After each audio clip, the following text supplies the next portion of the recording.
देखा जगताप, तू समझे का कोशिश करा कि महिला का मोर्चा है और महिला के ज्यादातर परेशानी उनकर बच्चन से जुड़ल है। यही खातिर जिन महिलावन के पास बच्चा बा उ लोगन के कह दिया कि उ लोग के साथ लेके आई हैं। जब औरतन के पास बच्चा होला तब पुलिस वाला भी जोर जबरदस्ती जरा कम करेलन। हाँ।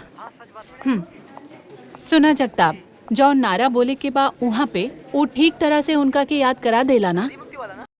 हाँ ठीक बा, ओके।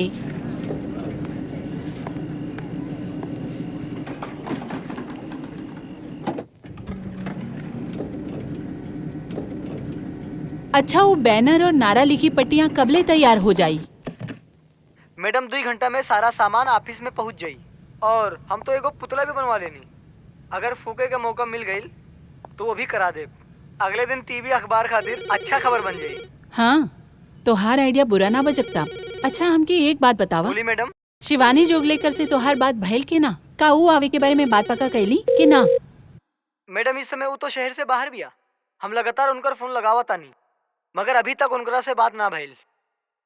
देखा जगताप, उनकरा के आवल बहुत जरूरी बा। उनकरा के वहाँ कोनो भी हालत में पहुँचे के चाहिए। संजना दीदी, शायद हम रउआ के आखिरी बार कॉल करत आनी। हमार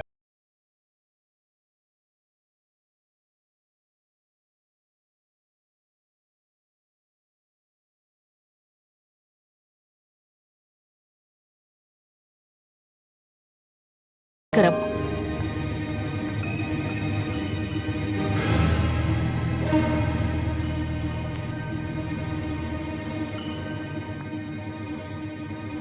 लिफ्ट, लिफ्ट।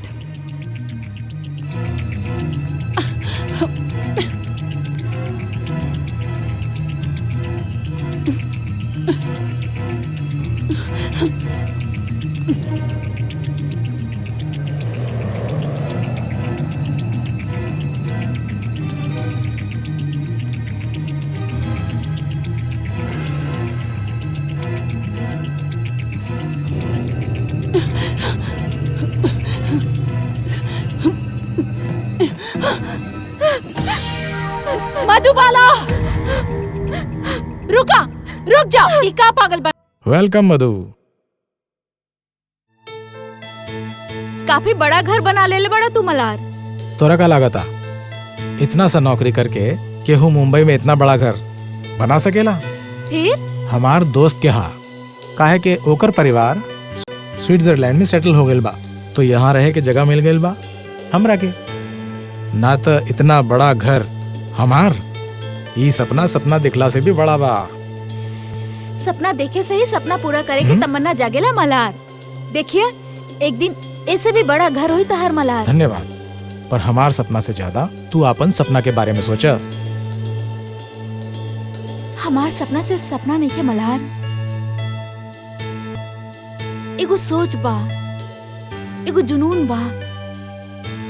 हम एगो बहुत बड़ा स्टार बनल चाहतानी, फिल्म स्टार।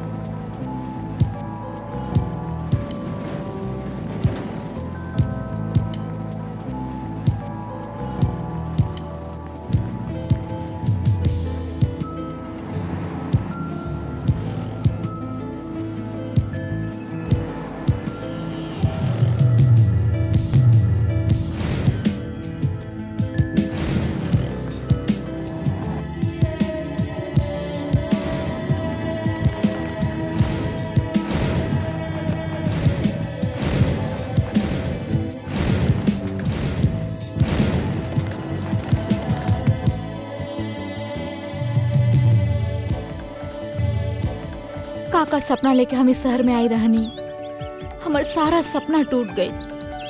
हमके कुछ समझ में नहीं आ रहा बा मलार, हम का करी का ना करी। हम हार गई नी। आखिर हमरा में कमी का बा मल्हार? हमरा जैसन लोग के इंडस्ट्री में काम काहे ना मिलेला? तू जाने तो तुहार प्रॉब्लम का बा मधु? तुहार ये एटीट्यूड कबो शीशे में देख ले बाड़ू अपने आप के? तुहारी कपड़ा, ई स्टाइल, एकरा से बढ़िया ग्लैमर तो सीरियल्स में होता आजकल। हम तोहर मतलब अच्छा तरह से समझनी मल्हार, बाकी हमरा से ई सब ना होई। हमरा के सब अच्छा ना लगेला। देन इज बेटर तू कोनो दूसरा काम देख ला। पढ़ी लिखी बाड़ू, मुंबई में तोरा के कोनो ना कोनो काम मिली जाई। जिंदगी में फिल्म स्टार बनने के अलावा हम कोनो कुछ सोच भी ना सकेनी। इस चमका दुनिया के सबसे बड़ा सितारा बनल चाहतनी हम। तो जैसा हम कहतानी वैसन तू करत जा।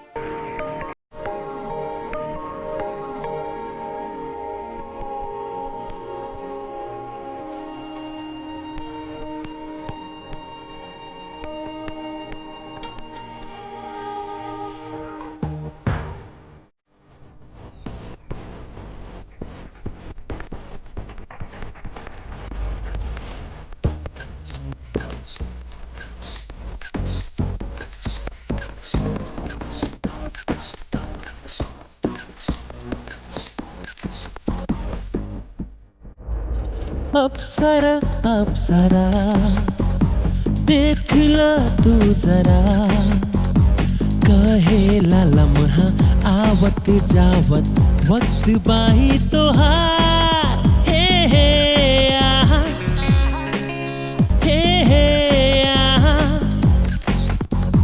अप्सरा अप्सरा देखला तू जरा, कहेला लम्हा आवत जावत वक्त बाही तोहार। हे आहा आहा आहा, हे आहा आहा।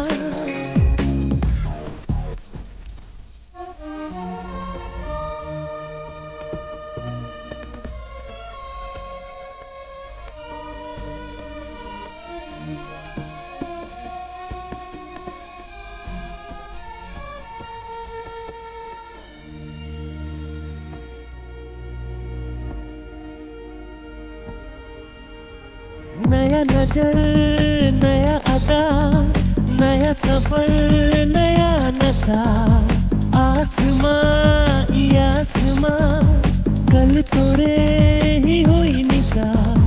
कहेला लम्हा आवत जावत वक्त बाही तोहार। हे आहा आहा आहा, हे आहा आहा। अप्सरा अप्सरा देखला तू जरा, कहेला लम्हा आवत जावत वक्त बाही तोहार। हे आहा आहा आहा, हे आहा आहा आहा।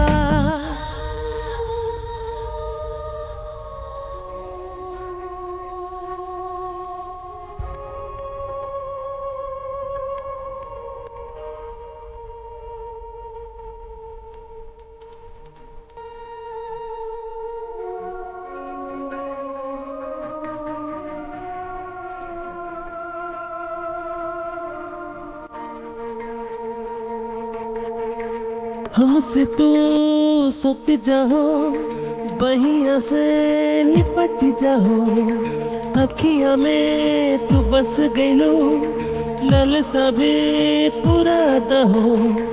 कहेला लम्हा आवत जावत वक्त बाही तोहार। हे आहा आहा आहा, हे आहा आहा।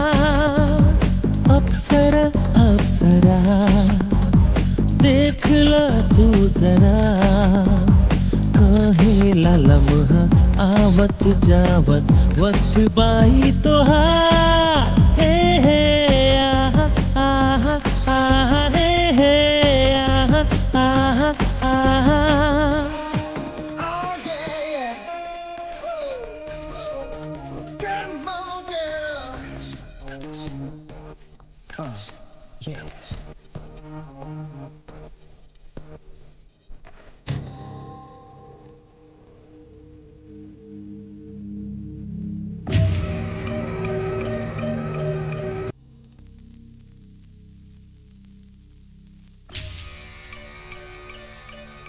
फैंटास्टिक।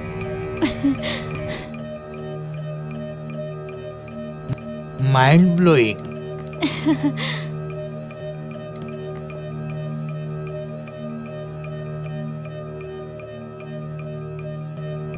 अच्छा बहुत अच्छा बा।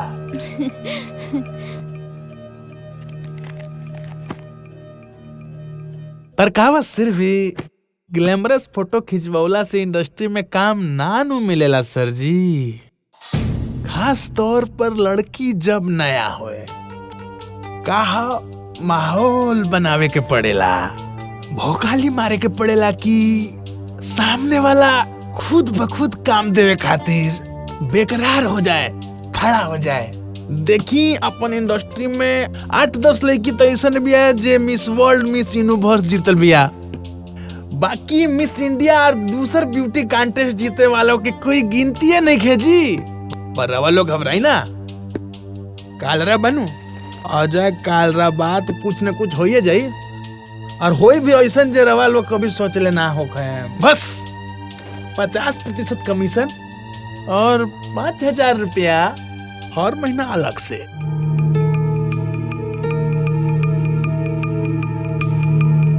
तहनी लोग ना समझनी, देखो सिंपल, मैडम जी के काल रात काम दिलवाई, वो काम के मैडम जी के पैसा मिली, वो पैसा के 50% और 5,000 रुपया अलग से ये खातिर की देखो ओवरनाइट तक काम मिलेला ना, 1-2 महीना लगी, भागे के पड़ी, नेटवर्किंग करे के पड़ी, खर्चा होला ना है?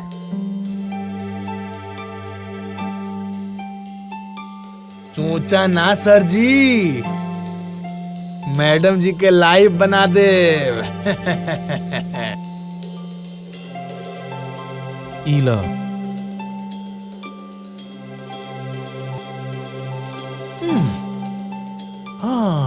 कल ही हम फोटोग्राफ राज मल्होत्रा के देखा।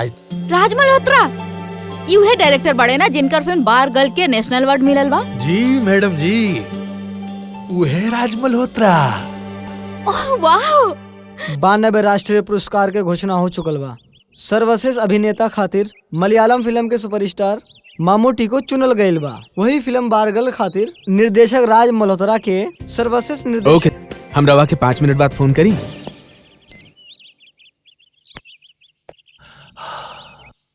का भइल पापा? तू ना बुझबा बेटा, बेटा के कामयाबी से बाप के कितना खुशी मिलेला, साबित कर दिला बेटा, तू साबित कर दिला पापा।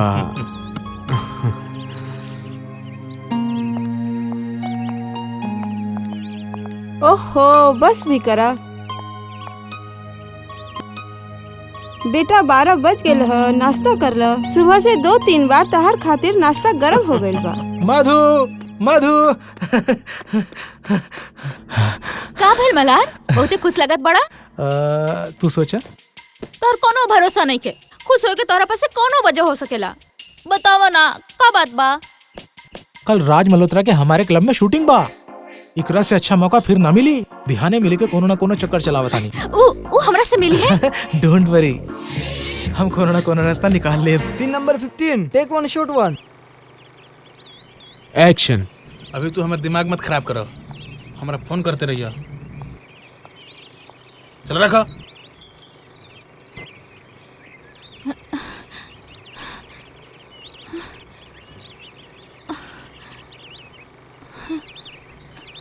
का भइल?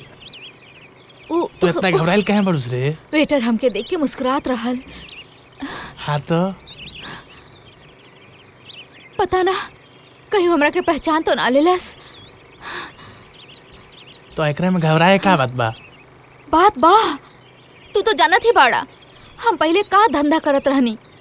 हर पल डर लगत रहेला कहीं कोनो ग्राहक जी हमार जिस्म के अपन हवस के शिकार बना चुकल होखे, हमके पहचान तो ना ले।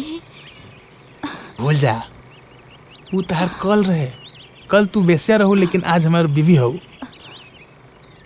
केकर माई बाग भी आइल बिया कि वो ताके उंगली उठाई, हम ओकर उंगली काट के रख देब।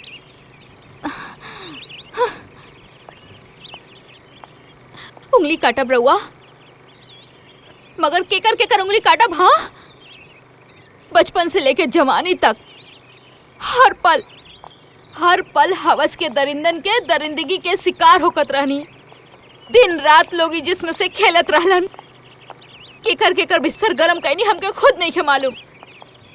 फिर भी अगर उंगली काटा चाहता रहता तो जाके लेके आए वो आदमी के उंगली जे हमर सौतेला बाप रहल, जे एक बोतल शराब खातिर अपन दोस्त के बिस्तर पे हमके ढकेल देलस। जाके लेके आई वो आदमी के उंगली जे हमार बचपन के अपन हवस के शिकार बनवलस, हमार मासूमियत पर अपन वासना के कालिख पोतलस। लेके आई वो आदमी की उंगली जे हमार बचपन के ले आके बाजार में बैठैलस, जहाँ रोज 10 से 15 लोग अपन हवस की आग में हमार तन बदन के जला के राख कर देवेले। Got it. Lovely, amazing, babes. का बात बा. Lovely, lovely, lovely. You rocks, baby. Thanks. इन्हें आवा. Lovely. You rocks, baby. Thanks. इन्हें आवा. एक रिएक्शन अब थिएटर में देखिए. You're rocking यार. का बात बा. Lovely. Ganesh ji, amazing, amazing. Kumar साहब ओके बा ना? बहुत बढ़िया बस। Thank you. गणेश जी जो लास्ट वाली रिएक्शन थी राउर की, that was amazing. काम करी ना. काम तो बढ़िया रहल. हेलो. तो हाँ तो या वो देखा लाइव रिएक्शन. मधु वाह। पिक्चर हिट बा. अरे यार. थैंक्स। हम तुम्हें कहनी जैसन रउआ बतौले रहनी। एकर क्रेडिट तोहरे के जाई। अरे काम तो राउर लोग करेलन, हम तो. सर अगला शॉट. अरे हाँ, एकरा के बाद राउर एकर बात से चिढ़ जात बानी और गन उठाई के एकरा के मुंह में लगाई के चिल्ला कर कहत बानी बस. ओके ओके दी हम करत नहीं. Come let's do it. हम आईनी पकड़ने एक राई से गन रखिया बस. लागता गोली से ना, रवा तो गन से ही मार ऐसे दे. ना हो, गोने हाथ से फिसल गई. I am really sorry madam. It's okay. Ganesh ji ये तो रिहर्सल बा, रवा तो डायरेक्ट ही मार देला. Come on ready rehearsal. Come on ready rehearsal. Come on ready. Excuse me sir. हाँ कहीं. हाय, हम बानी मल्हार. हाय. सर हम राउर के बहुत बड़े फैन हैं. धन्यवाद. सर हम मधु। हाय मधु, कैसन बाड़ू? ठीक बानी सर। सर ई एक्ट्रेस बाड़ी. सर ई इनका फोटोग्राफर देखिए हाँ सर. जरूर. राज, हाँ जी. कैमरे का मोमेंट का बा। हाँ आवतानी. 1 मिनट जरा. राउर चाय पीला, हम आवतानी. ठीक है सर. हाँ जी कुमार जी.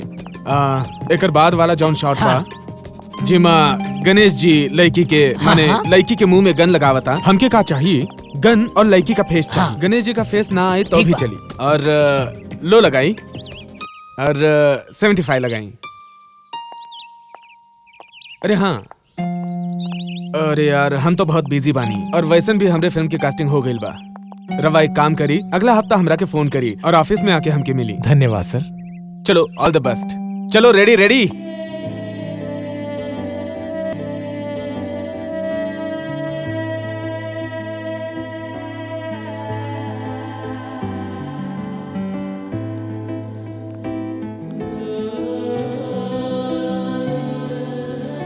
आज तोरा के खुश देखकर बहुत अच्छा लगा था. तू तो खुश बाड़ा ना। तहरा से भी ज्यादा खुश बानी हम.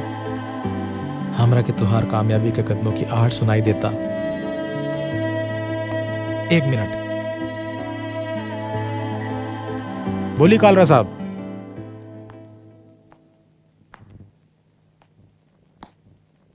मिस्टर कालरा. हाँ जाई. चलो. अरे ले ली सर जी, ले ली. बड़ा नीमन लड़की बिया.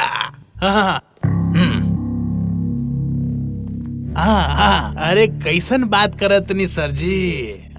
कालरा साहब, राजी से हमने की मीटिंग हो गई। हम बाद में फोन करत नी. पता बा, हमरा सब पता बा, पर उनका से मिले से पहले हमरा से पूछो जोग रहा है ना. का माहौल बनले रहनी हम राज मल्होत्रा के सामने तुहार, पर डायरेक्ट मीटिंग कर तू सारा खेल बिगाड़ दिलू. बन गेलू ना वह 2 टका के स्ट्रगलर जे फोटो लेके ऑफिस घूमेला. लेकिन सर राज मल्होत्रा जी तो अगले हफ्ते अपन ऑफिस में बुलावले बाड़े। हाँ, वो अगला हफ्ता कभी ना आई। देख ला, कोशिश करके देख ला। वैसे हम आपके यहाँ ई खातिर बुलौले हैं कि घर मैडम जी के खुद ही फोटो लेके ऑफिस घूमे के बा, तो हमार का जरूरत बा। और अगर जरूरत बा तो ई रहल हमार और मैडम जी के एग्रीमेंट। काली खल भाई माँ। कुछ खास ना, बस यह कि अब ई उहे करिहन जे हम कहब, ओकरे से मिलिहन जेकरा से हम चाहब। अब भी सिर्फ हमारे इशारा पे चली हैं। लेकिन ई तो गुलामी हा। अरे गुलामी ना सर जी, ये तो स्टारडम पावे के तरीका हा। ठीक बा, हम आपके सोच के बताइब। सोच ला सर जी, सोच ला। बस अगर आप लोग एक बार एकरा पे साइन कर देता तो मैडम जी के लाइफ बना देती। Hi, this is Raj Malhotra. I'm sorry I can't take your call now. I'm not in town, but do keep your name, your number, so I can get back. सर मैं मधुबाला वर्मा बोल रही हूँ। Hi, this is Raj Malhotra. I'm sorry I can't take your call now. I'm not in town, but do keep your name, your number, so I can get back. 97529 Madhubala Verma. लगातार हमार किस्मत ही खराब बा। पिछला 15 दिन से ये मैसेज सुनता नहीं। कभी कभी तो लगेला कि कालरा साहब सही कहेले। राज मल्होत्रा से हमने के मीटिंग अब कबो ना होखी। मधु, पहले तू आपन ई गलत सोच बंद कर। निराश होवे के कोनो जरूरत नहीं के। हमरा के पूरा यकीन बा कि राज मल्होत्रा के साथ तोहार मीटिंग जल्द होई। Thank you Malhar. हम जब भी कमजोर पड़े लागे नहीं तो हमारा सहारा बन जाला। थैंक्स।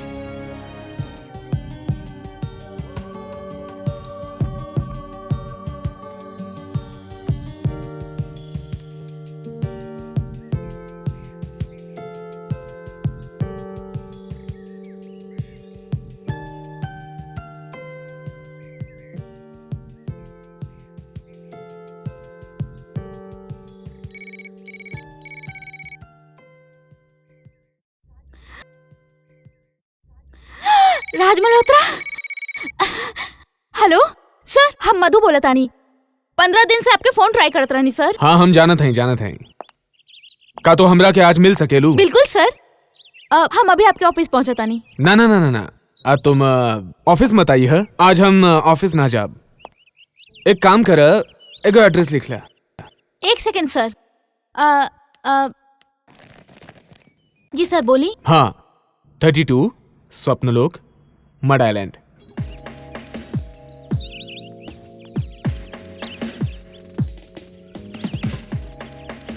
यार अभिज्ञान, इमा कुछ अलग चाहिए। राउर जैसन कही वे सर वैसन कर दे। इमा कुछ हटके चाहिए, कछु दम चाहिए। नहीं सर, ऐसन बात नहीं खे। ये हो ठीक बा। Excuse me sir. हाँ, मधुबाला। हाँ,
हमरा और मतलब समझे नहीं सर, बाकी हम ही सब ना कर सके नहीं।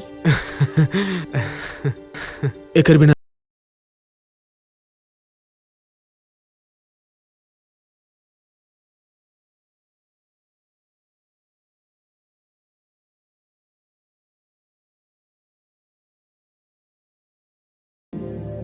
तो आराम से सोच ला।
मधु, माई के तबीयत अचानक खराब हो जाला की वजह से हमरा के पटना जाए के पड़ल।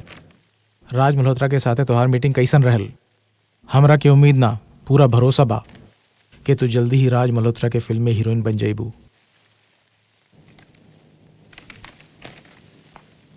हम मलार के कैसे बताई कि राज मल्होत्रा अपन फिल्म में काम देवे के का शर्त रखले रहल।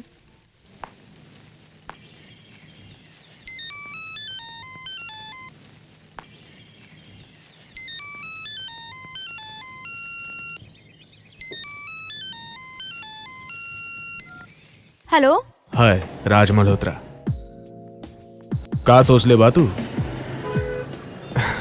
वैसन त कोनो लड़की के फॉलो करे के हमार आदत नहीं खे, पर तू कुछ खास हो।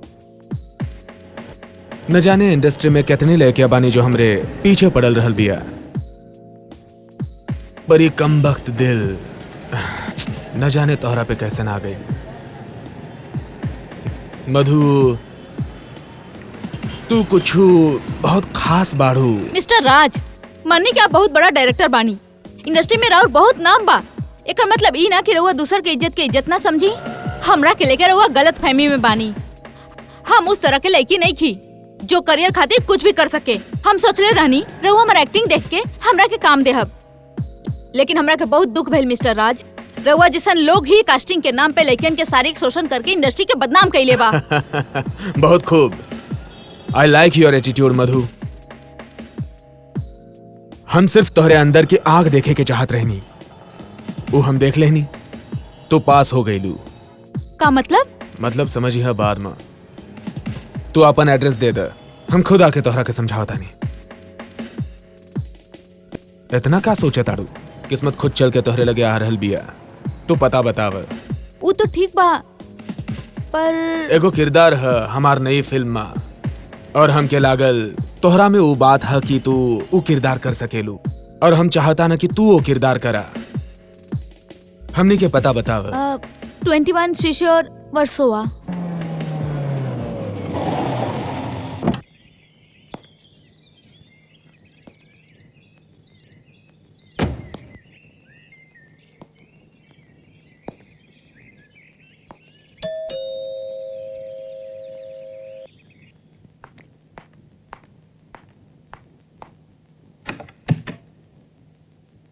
क्या अपन सपना टूटल नजर आवता। ऊ ग्रोवर के फ्लैट पे शाम के 5 बजे पहुंचली। ग्रोवर ऊकर स्वागत करता और ऊके ड्रिंक दिया था। हीरोइन थोड़ी सी हिचकिचातिया। ग्रोवर कहता, बस तू हमार साथ दे दे, पी ल। हीरोइन हिचकिचाते ही ड्रिंक लिया तानी। अब फिर ग्रोवर धीरे धीरे ओकरे करीब आवेला और कहता, हम जुबान का पक्का बानी, एक बार केहू के जबान दे देनी तो पीछे ना हटेला। अपन दोनों हाथ हीरोइन के कंधे पर रखेला। धीरे धीरे ओकर हाथ ओकर बदन पर फिरावे लागल। मैडम,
हम जानतानी तो हमरा से नाराज बाड़ू।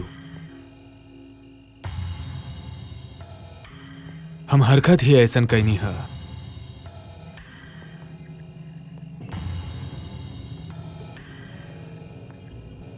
मधु, जब से हम यहां से गई है तब से चैन से ना बैठ पाऊनी। दिल पे अजीब सा बोझ बा। तोहनी से कहकर हम उ बोझ हल्का करल चाहता नहीं। अब कहे कि सुने के बच्चा ही का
राज हम रेडी बानी। चलो ready ready. Kumar ji ready? Okay Asavari ji. I am ready Raj. Yup. Come on full lights. Roll sound. Indian motion picture Kasamkas muhurat shot good luck. Action. सब कहता रे कि हीरोइन बने खातिर कास्टिंग काउच से गुजरे के पड़ेला। स्टारडम के रास्ता प्रोड्यूसर डायरेक्टर के बेडरूम से होके गुजरेला। हाँ, पर हम वो लड़की हई जौन अपन जिस्म के बेच के नाही बल्कि अपनी टैलेंट के बदौलत स्टारडम के हासिल करे के चाहता नहीं। और हम ही साबित कर देब कि स्टारडम के रास्ता सिर्फ और सिर्फ टैलेंट के बदौलत ही तय कइल जा सकेला। Got it! Excellent! Excellent! Good one! Great performance! Thank you, thank you, thank you, thank you so much.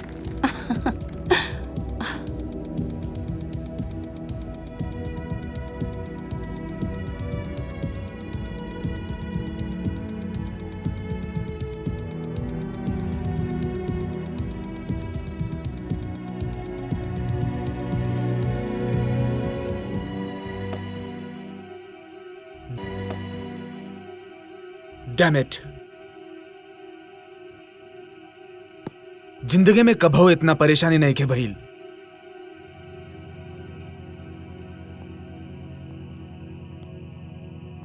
हम प्रोड्यूसर से तोहरे बारे में बात भी कैले रहनी,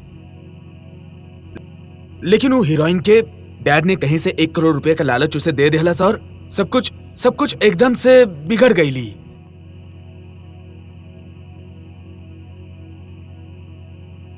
काश तू कहवा से 2-2.5 करोड़ का इंतजाम कर पाती तो हम तोहरा के लॉन्च कर देता। देखा राज, हम पैसा से ना अपन टैलेंट के दम पे कामयाबी हासिल कर चाहता नहीं। और वैसे भी तोहर आखिरी फिल्म तो बा ना।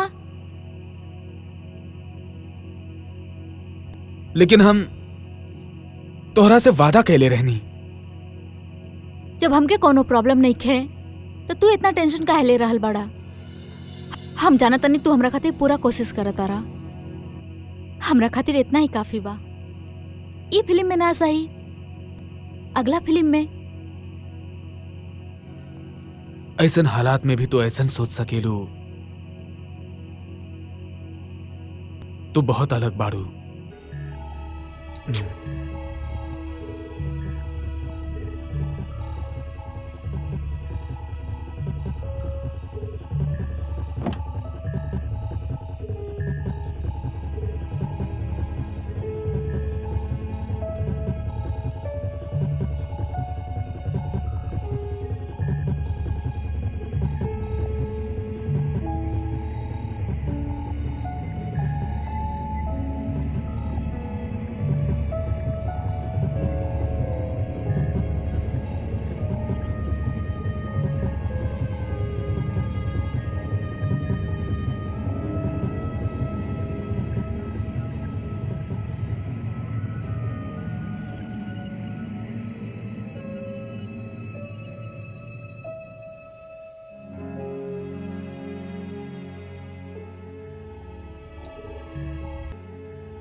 ए तरह कुछ महीना और बीत गई।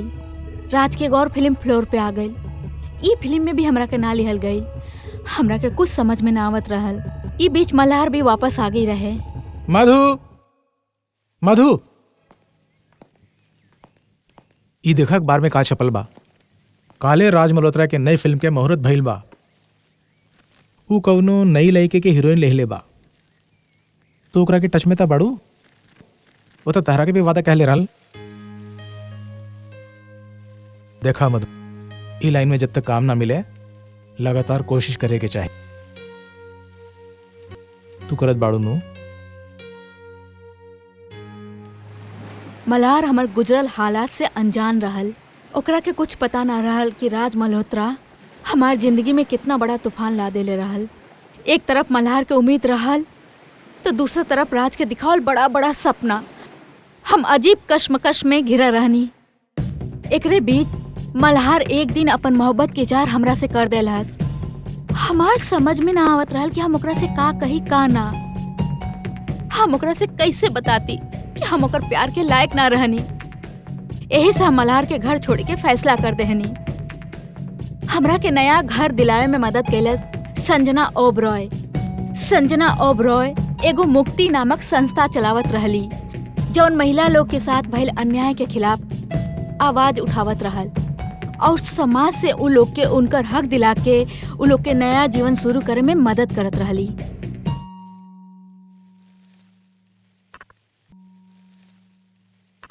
अब तक तू खुश बाड़ू ना मधु? वैसे हम सोसाइटी के सेक्रेटरी से सारा बात कर ले बानी। फिर भी अगर तोहरा के कोनो परेशानी होके तो कोनो भी वक्त हमके फोन कर सकेलू। Okay okay. गुड टी। थैंक्स। हम चलत आनी।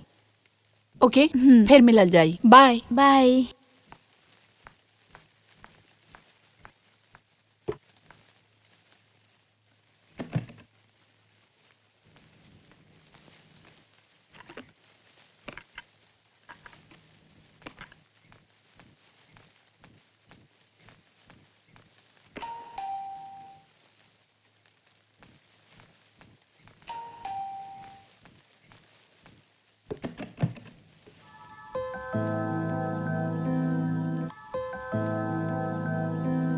अंदर तो आवा।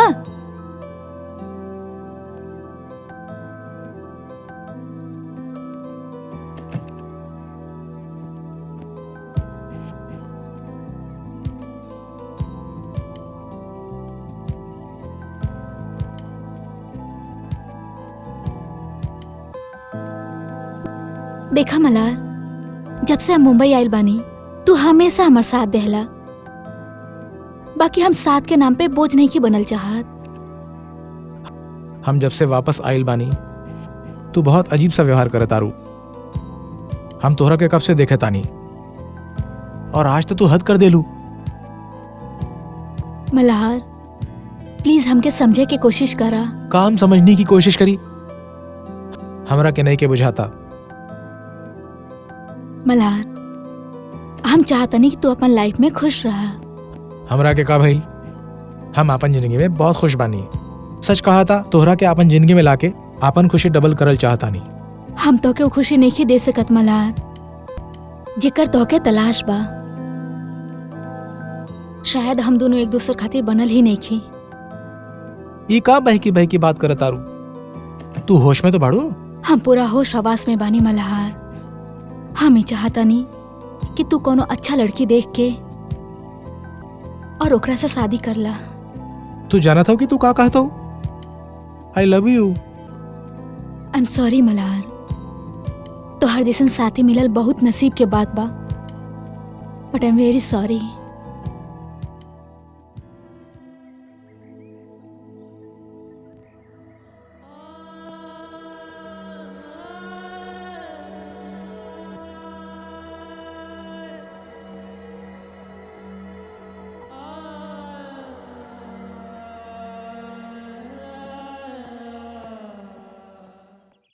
आवा आवा, कल के उभरत अदाकारा और सितारा मिस मधुबाला वर्मा। वाह, बहुत सुंदर लगा तारू। इरादा कार करल लगनी और आज भी करेनी। अगर तोहनी के एतराज ना हो तो हम तोहरा से शादी करे के चाहता नहीं। हमसे ब्याह करबू? वक्त गुजरत गए। राज के दूसर वादा की तरह शादी के वादा भी झूठा लगे लगल और एक दिन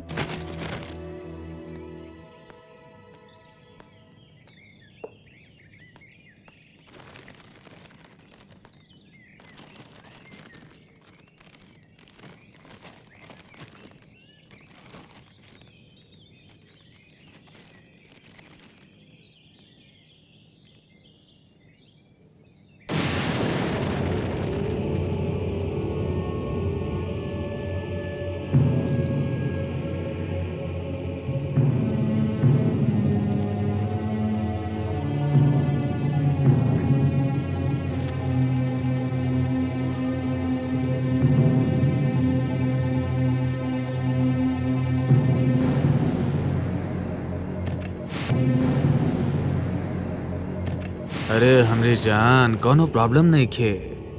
हाँ नहीं खे। हाँ मधुबाला वैजा काहे खड़ी बाड़ू?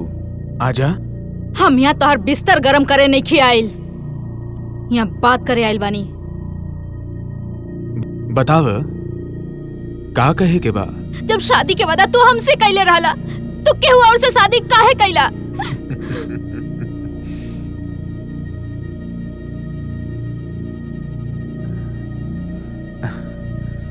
तोहरे अंदर बचा ही काबा जौन हम तोहसे शादी करी। कमीना बाड़ा, पक्का कमीना। बाकी हम इतना आसानी से हार माने वाला नहीं थी। हम तो ई ना कहब कि तू अपन बीवी के छोड़ के हमसे शादी करला, काहे कि नफरत हो गई बा हमके तोहसे। बाकी हमार ई वादा बा राज मल्होत्रा कि हम तोहके ई लायक ही ना छोड़ब। तू केहू और मासूम लड़की के अपन हवस के शिकार और एकर के धमकी मत समझिए, तोरा के मार दे।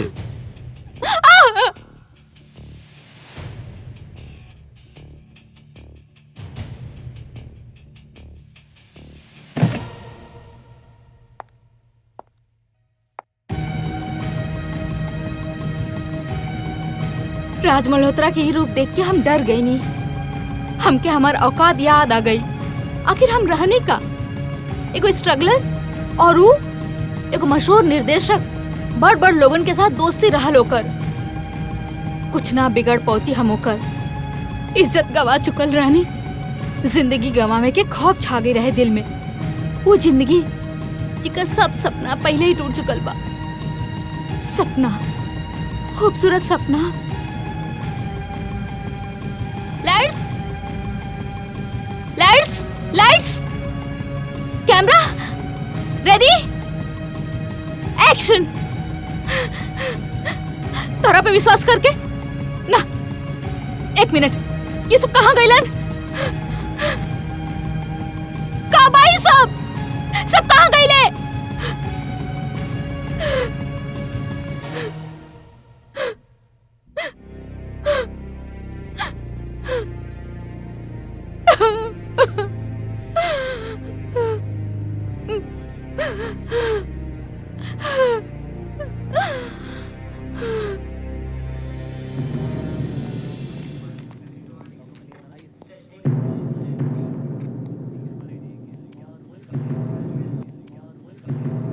दो साल में 21 बार बलात्कार भइल हमार।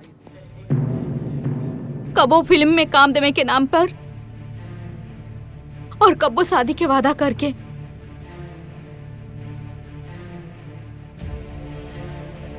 समझ गई नहीं। लेकिन मैडम ई जौन कुछ कहत बाड़ी ई खातिर कोनो सबूत, कोनो गवाह? हमार मतलब राज मल्होत्रा के खिलाफ कवनो पक्का सबूत नहीं है। पक्का सबूत? पक्का सबूत से आपके का मतलब बा? ई जो लड़की कहतिया ये आपके खातिर काफी नहीं खे? मैडम, राज मल्होत्रा कोनो मामूली आदमी नहीं खे, ओके ऐसे क्यों अरेस्ट ना कर सकेला। राज मल्होत्रा अगर बड़ा आदमी बा तो का ओके बलात्कार करे के लाइसेंस मिल गल बा? संजना जी कोनो प्रूफ तो हवे के चाहिए। अगर सबूत और गवाह ना होला तो का सच सच ना होला? राउर लोगन के यही रवैया से एक औरत पुलिस स्टेशन आवे से डरेलन सन। और वैसे भी सबूत और गवाह ये आप लोगन के काम नहीं खे, कोर्ट के काम बा। आप रिपोर्ट लिखत आनी या हम कल बिहाने यहाँ पे मोर्चा लेके आई? पाड़े इनका रिपोर्ट लिखला। ठीक बा सर।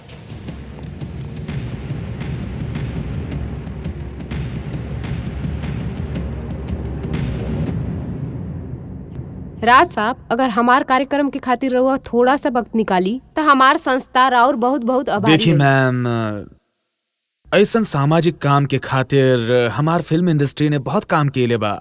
हम तो एगो छोट सा आदमी बानी, फिर भी हम पूरी कोशिश करब कि राउर लोगन के शो में आ जाए।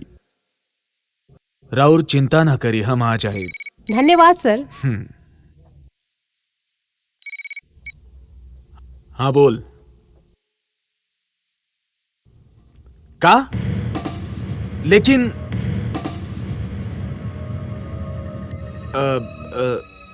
माफ करी, हम राउर शो में आ जाए। हम चले। धन्यवाद सर।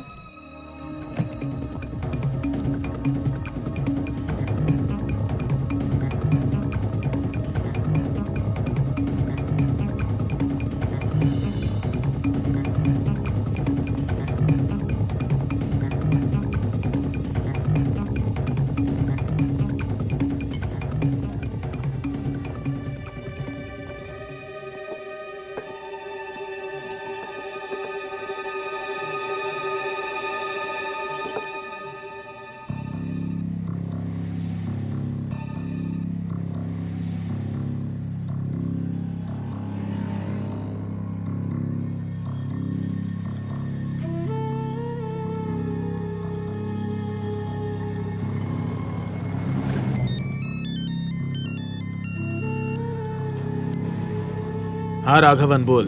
राज तू कहाँ बाड़े? हाँ यार, जहाँ भी बानी ठीक बानी।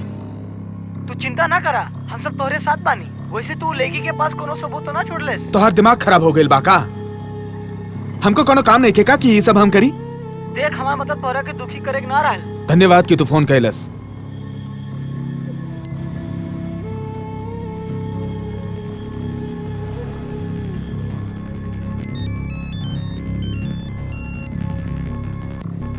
हाँ चड्ढा यार, बोलो यार।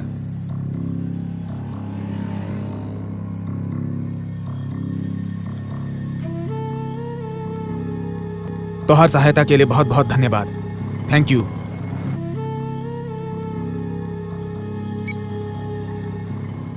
आज रात मुंबई के वर्सोवा पुलिस स्टेशन में फिल्म निर्देशक राज मल्होत्रा के खिलाफ बलात्कार के मामले की शिकायत दर्ज कराई गई है। फिल्म निर्देशक राज मल्होत्रा को वर्सोवा पुलिस ढूंढ रही है, मगर अब तक उनसे पुलिस की कोई बातचीत नहीं हो पाई है। आइए इस संबंध में अधिक।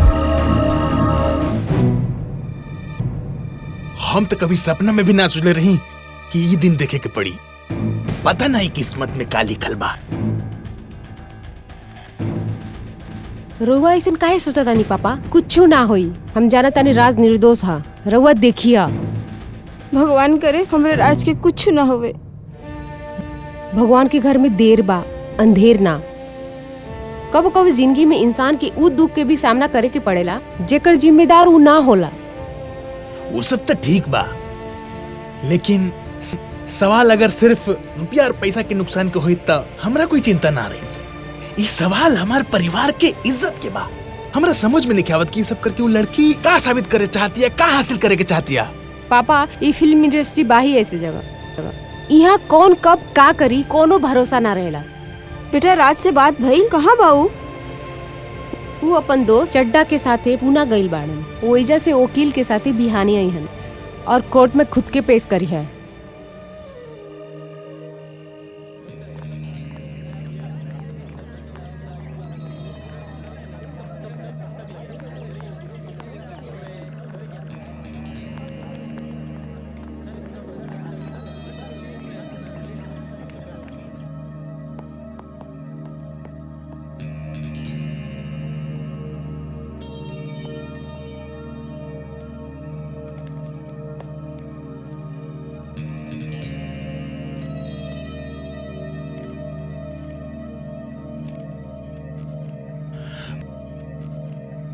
मामला की सुनवाई 9 सितंबर के करल जाई।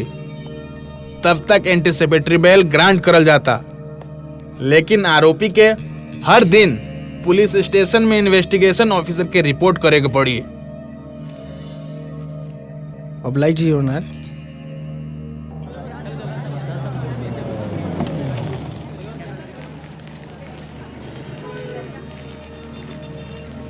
आई आई, चलिए हटिए हटिए।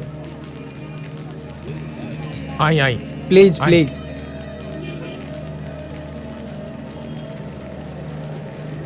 बैठा।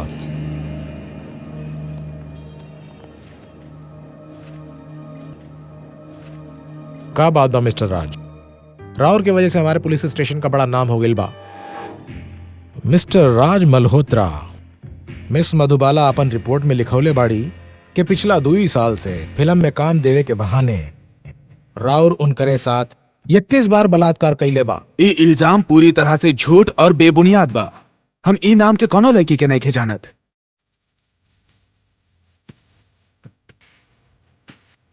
मिस वर्मा की येहू कहे के बा राउर उनके धमकी दिया था, अगर ये बात केहू दूसरे से बोलबे तो राउर उनके जान से मार देबे। बहुत हो गइल बा, बहुत हो गइल बा सर। सर हम राउर को कह देनी कि हम ऐसा कोनो लड़की के नहीं जानत, तो ओकर के साथ बलात्कार या ओकर के जान से मार देवे धमकी के सवाल ही पैदा नहीं होत। सर हमनी के कोनो फंसाने की कोशिश कर था, जबकि हम पूरी तरह से बेकसूर बानी। केहू अंदर ना जाई, सब अहिजा खड़ा रहा। केहू ना आगे जाई, केहू ना आगे जाई।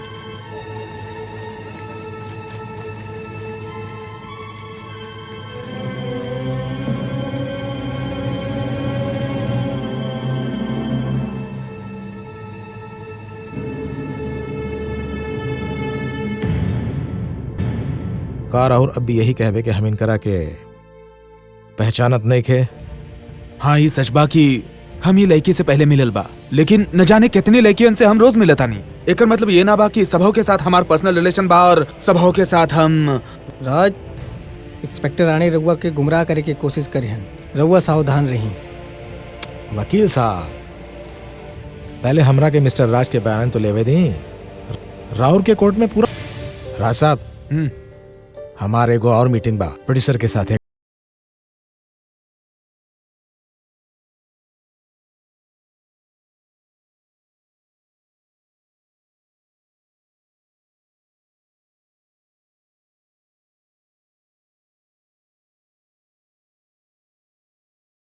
याद कर ली।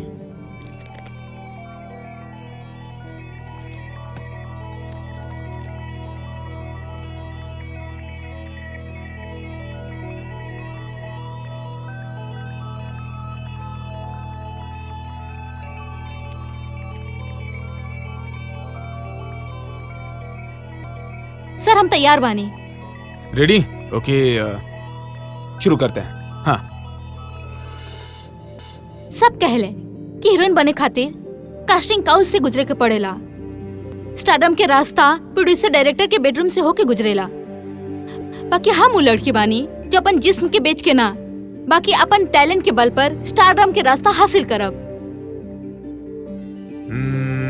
ना ना ना, और थोड़ा इमोशन चाहिए और ज्यादा फोर्स चाहिए।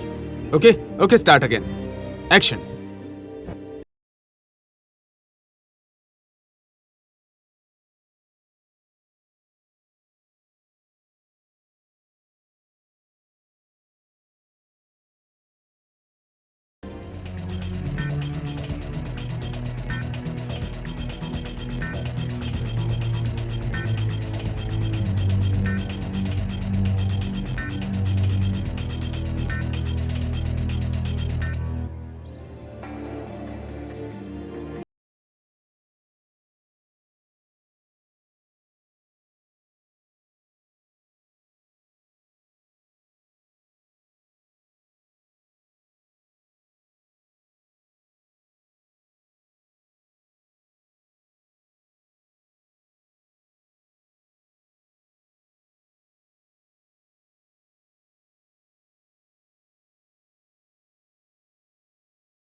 ना लागता कि तू एक्ट्रेस बन सकेलू। I am sorry.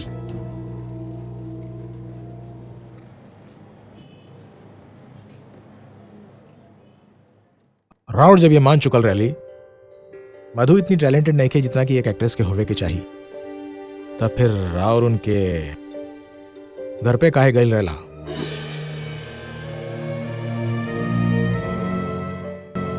कुछ दिन बाद अचानक एक दिन इनके फोन आ गई। इनकी आवाज सुन के हमके लागल कि काफी परेशान बा और काफी सारा शराब पियल रहली। झूठ बोला ताई, फोन हम ना ई कैले रहले, बहाना बना के घर के एड्रेस लेलस, घर तक आइल और बलात्कार करके चल गई। You bitch! अपन जबान पे काबू रखा मिस्टर राज। औरत के ऊपर पिक्चर बनावे ले और औरत की इज्जत करे नहीं खे जाना तारा। शायद आप ही भूल रहल बानी कि आपके बगल में बैठल आपके पत्नी ई भी एगो औरत बा। संजना जी, हम इनकर बयान ले चुकल बानी, अब हमके इनकर बयान लेवे दी, फिर तहकीकात हुई, फिर कोर्ट फैसला करे कि का सच बा और का झूठ। इनके प्लीज कहीं कि हमके बीच में परेशान ना करें।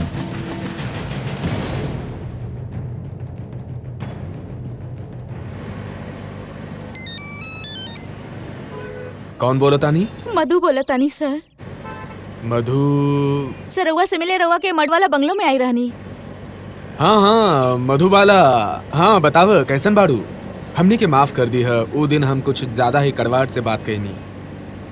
बताव का चला था? बहुते उम्मीद लेके शहर में आई रहनी, हमार केहू नहीं के सर। कुछ साल पहले एगो दंगा में माई बाप के मौत हो चुकल बा और हम अपन सब कुछ बेच के इस शहर में आई रहनी। स्टार बनब, शहरत के ऊंचा बुलंदियों के छुअब, मगर रउआ से मिले के बाद सब सपना टूट गई, जी के इच्छा ही ना रहल। सर 6 महीना में एगो रउआ ही रहनी जेकरा से कोनो उम्मीद बदल रहल, मगर वो उम्मीद भी टूट गई। सर हम जेल नहीं की चाहत, मर जाए चाहता नहीं।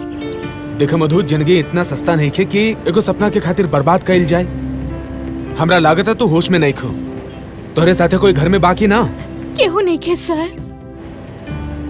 ठीक बा, एक काम कर, अपन पता हमरा बताव, हम खुद तोहरा मिले आवतानी। 21 शेषावर वर्सोवा सर।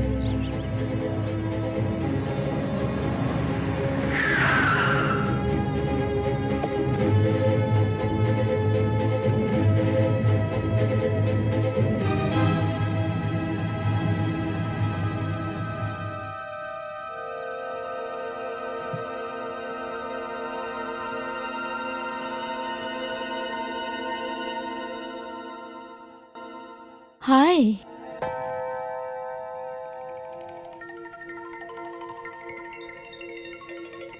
ई सब ई का है? हमके यकीन ना रहल कि रउआ आइब। आखिर रउआ इतना बड़ा डायरेक्टर जोन रहनी, और हम एगो ऐसन कलाकार जेके रउआ एक्टिंग के काबिल ही न समझनी। वो दिन रउआ हमके एगो डायलॉग देले रहनी बोले खातिर। का डायलॉग रहे वो? स्टार ड्रम के रास्ता, हाँ स्टार ड्रम के रास्ता प्रोड्यूसर डायरेक्टर के बेडरूम से होके गुजरेला। वाह, खूब। कोनो नया लड़की के अपन बिस्तर पे सुलावे के का खूबसूरत इशारा रहलू। हम ही रहो वो इशारा समझ ना पैनी, और शायद रवा के हमरा अंदर कोनो कला भी नजर ना आयल।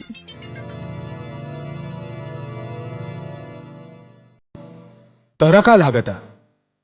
हम तोहरा वो डायलॉग यहीं से ले रहे कि इशारा में हम तोहरा से बता सकी कि हम तोहरे साथ बिस्तर गर्म करे के चाहता नहीं। प्रॉब्लम ही का बा?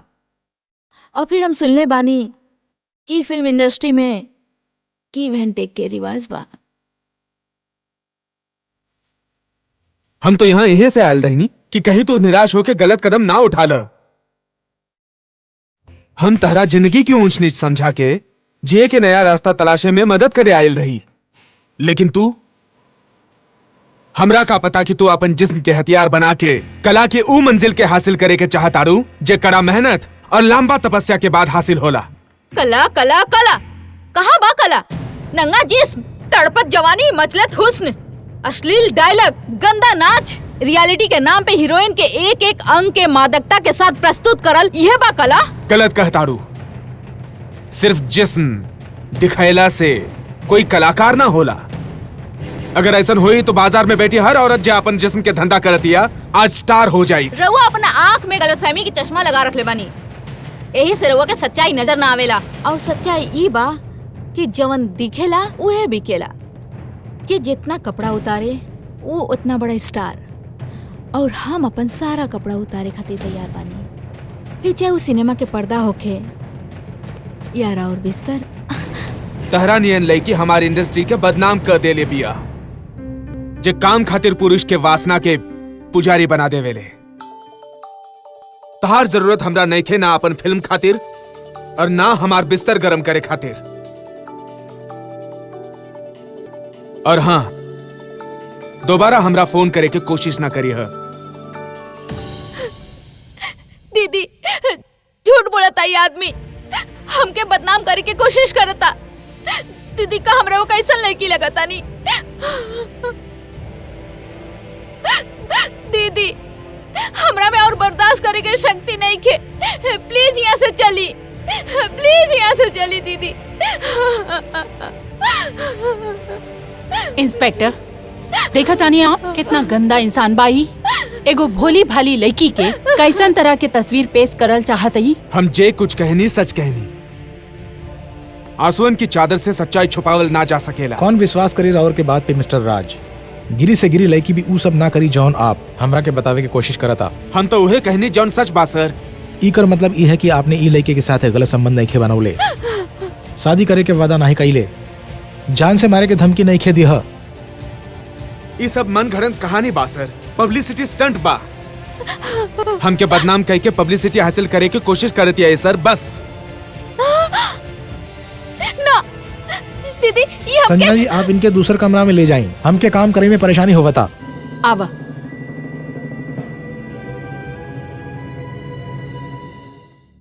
तो आपके हिसाब से ये सब प्रचार करे के तरीका बा? एक अलावा हमके और कोनो वजह नजर नहीं खे आवता सर। वजह तो हम ढूंढ ले मिस्टर राज, लेकिन ई बात पर विश्वास ना होता कि एक लड़की इस तरह अपन इज्जत के सरे आम नीलाम कर सकेली सिर्फ एक खातिर कि उके प्रचार चाहिए। अपन जान देवे के कोशिश करी सिर्फ एक खातिर के उके प्रचार चाहिए। खैर, मतलब ऊ दिन के बाद आप मधुबाला से कबहू न मिलले? एगो बार और मिलनी।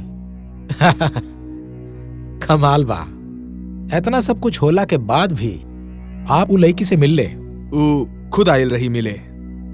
कहाँ? सेट पे या राउर के ऑफिस में या राउर के वही मड आइलैंड वाला बंगला में? मड वाला बंगला में।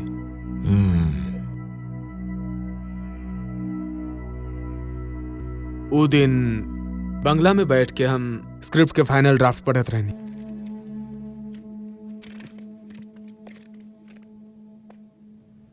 साहब, राउर यहाँ रुकल जाए या घर जाइबे? हाँ, थोड़ा देर और रुकब। काहे? साहब, हमार मेहरारू की तबीयत ठीक नहीं के, हम घर होके आ जाई? हाँ तो जाई। साहब, अंदर से दरवाजा बंद कर लिया। हाँ, हम कर देब, राउर जा। जी साहब।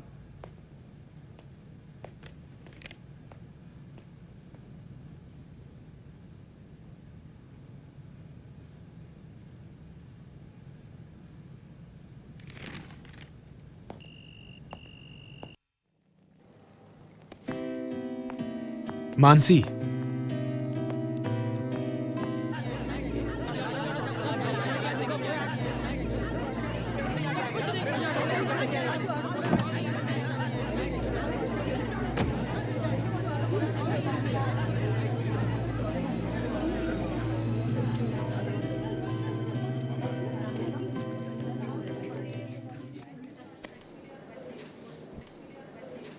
ई फोटोग्राफ के बारे में राउर के का विचार बा?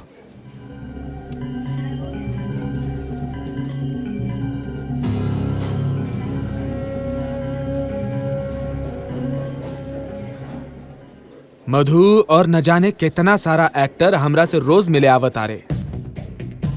वहां मीडिया मौजूद होला, और अगर उस समय कोनो कोई हमरे संगे फोटो खिंचावे चाहता तो तकार और मिले वाले हर आर्टिस्ट के साथ फोटो खिंचावे ले। ये हम कब कहनी, लेकिन अगर कोनो कोनो रिक्वेस्ट करेला तो हम ना कहनी। अगर हमके पता होला कि वो फोटोग्राफ्स ई खातिर इस्तेमाल होवेला तो हम पहले से मना कर देती। मतलब राउर ई कहल चाहता नहीं कि राउर के मिस मधुबाला के साथ संबंध तो रहल है, लेकिन ऊ हद तक ना जितना मिस मधुबाला वर्मा बतावत आ रही। हमने की जॉन कहे के रहल हम कह देनी। राणे साहब रवा के जॉन समझे के बाद समझ ली।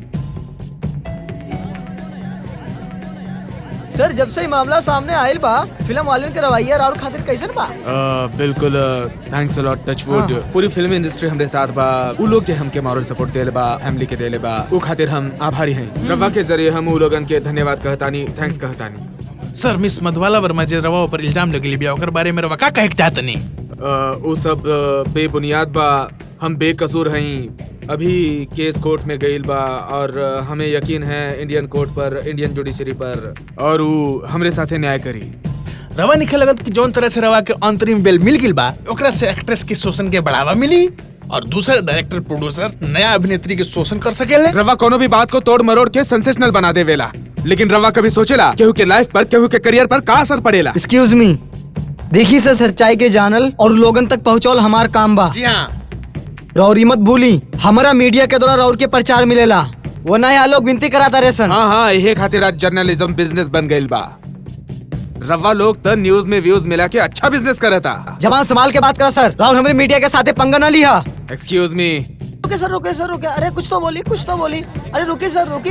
एक मिनट सर, प्लीज एक मिनट। रुकी सर, रुके। अरे अरे रुकी सर, रुकी सर, एक मिनट। अरे रुकी सर, रुकी सर, अरे रुके रुके रुके रुके सर एक।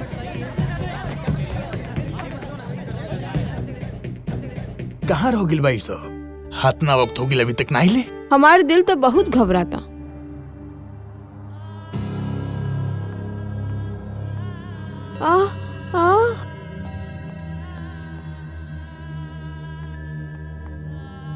का भइल राज?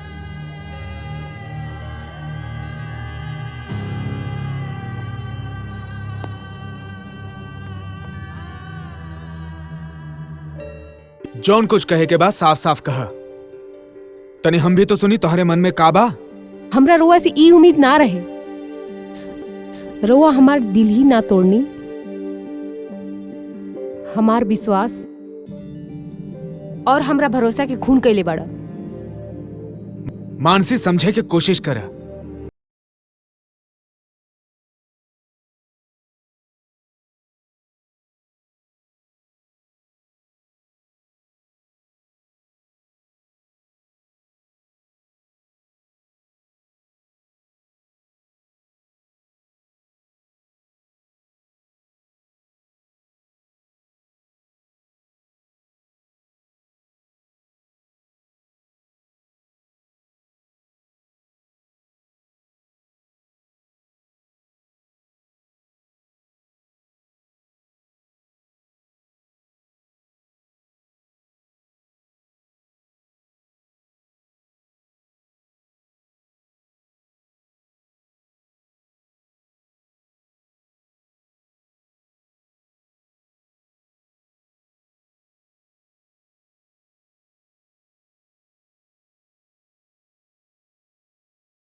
इस शहर में तो जीना मुश्किल हो गिल बा।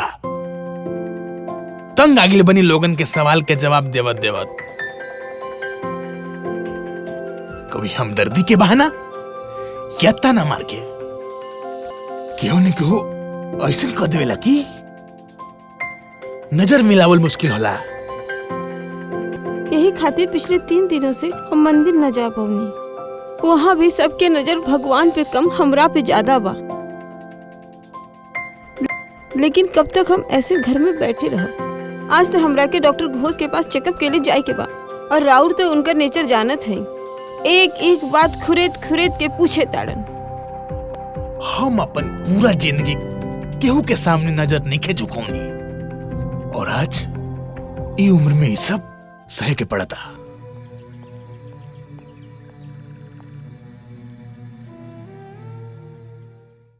का भइल? तू तो हमरा के इस शहर में रह लायक न छोड़लस। जहाँ जाई वहाँ लोगन के ताने। हम तो घर में कैद हो गनी।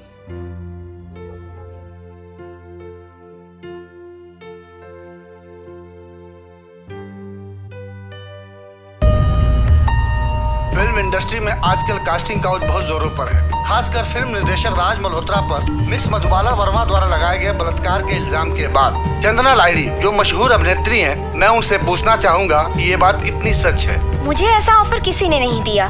मेरा ख्याल है कि ये सब वही सब मिलकर ड्रामा कर रहे हैं। और जहाँ तक राज मल्होत्रा जी का, ये तो हद हो गई।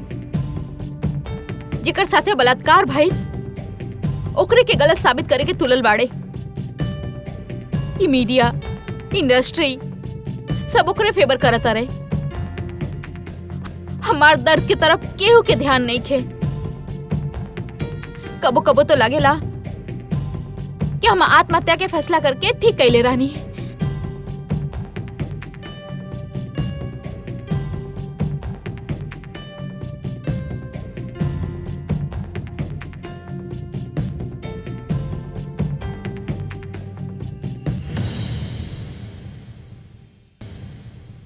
मधु के जिंदगी बर्बाद करके का मिलल तोरा के?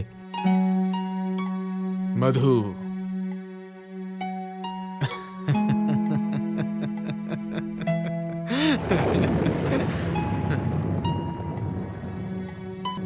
सब कहता हम रेपिस्ट हैं।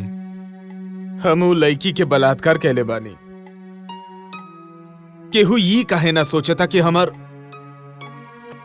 डिग्निटी के रोज बलात्कार होवता। हमार नाम के, हमारी इज्जत के, हमार उम्मीद के सर्वा सोसाइटी में सर उठा के जी भी ना सकेला हम।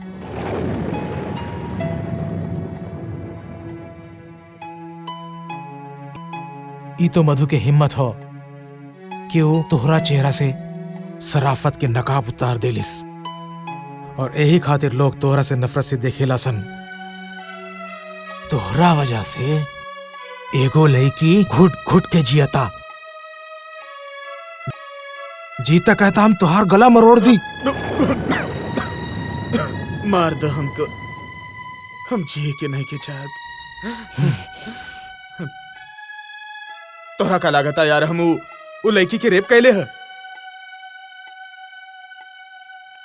अगर रेप करे के होता तो ओके हम अपन फिल्म में ले लेती और जिंदगी भर दिन रात ओकर शरीर के शोषण करतीन।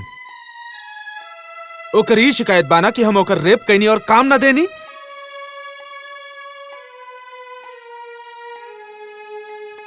अगर हम अपन फिल्म में ओकर के छोट सा भी रोल देतीन तो वो खुश हो जाती और हम जिंदगी भर ओकर शरीर के शोषण करत रहती, खिलवाड़ करत रहत। यार हमार जैसन डायरेक्टर अपन फैमिली के काहे स्पॉइल करब? हम फिल्म इंडस्ट्री में नवा नहीं खे। काफी लड़की लोगन के साथ हम काम करनी, लेकिन कोनो भी हम पे ये इल्जाम ना लगौलस। यार हम ऐसा इंसान नहीं खे यार। अगर तो के यकीन ना आवता तो मार द हमके। वैसन भी लोगन के ताने सुनत सुनत हम जिंदा लाश बन गइल बानी।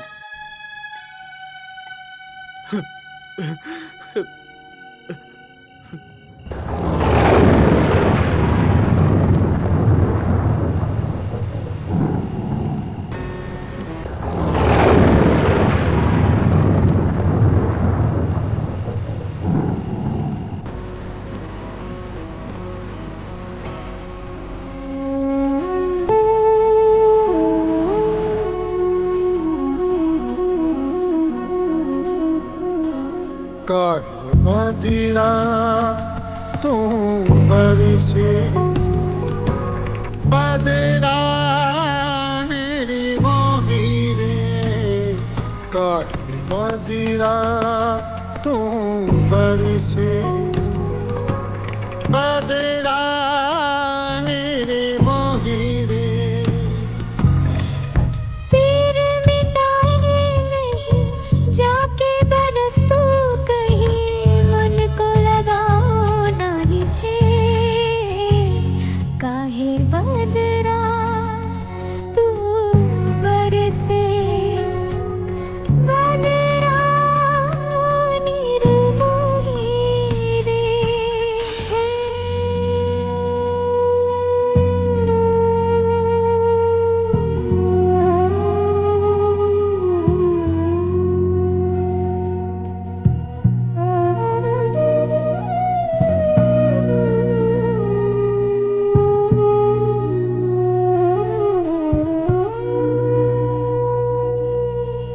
अभी के जो आए नीरी बहारे जल जल जाए मोरा जिया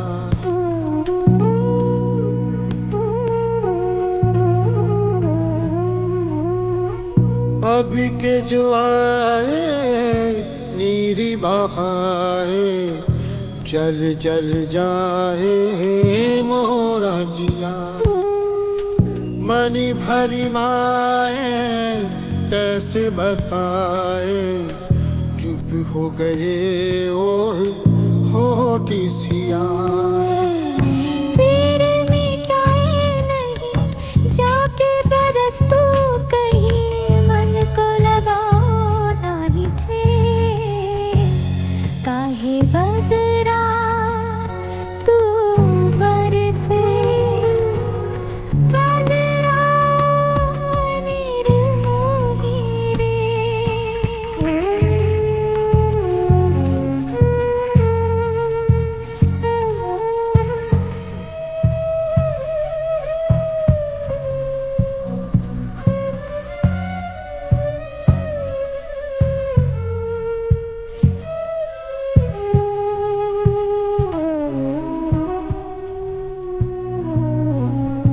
यूं तो जगी है सामने सभी है अपना कोई ना दिखता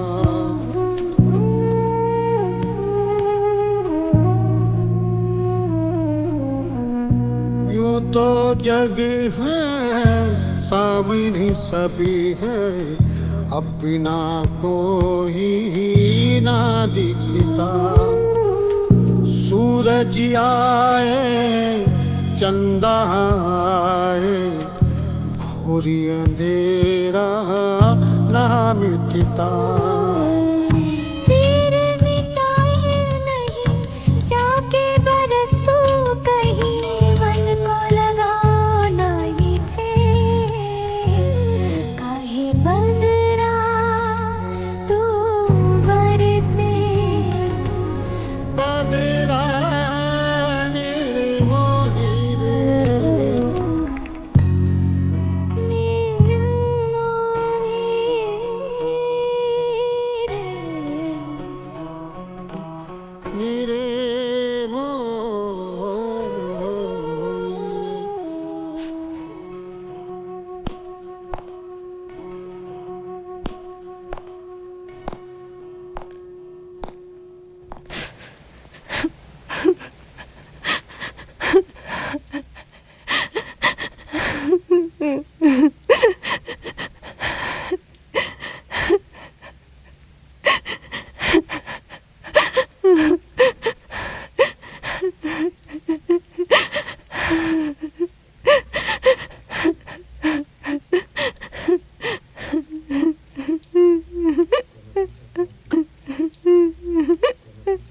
का हम पूछ सकेला किस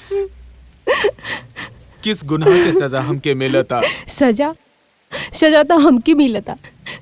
एक लड़की के रेप करके पूछता रहा कि हमार गुनाह का बा। कितनी बार बोल चुकल बानी कि हम कौनों के रेप नहीं कैली। झूठ बोलो तारा। रउआ उ लड़की से मिले, ओकर अपन जाल में फंसौले और ओके रेप कैला, और अब बोलत तनी कि कुछ ना कहनी। रउआ बलात्कारी है राज। हम कौनो के रेप नहीं खे कहनी। रउआ सिर्फ और सिर्फ एगो रेपिस्ट है। तू समझने की कोशिश काहे नहीं के करत?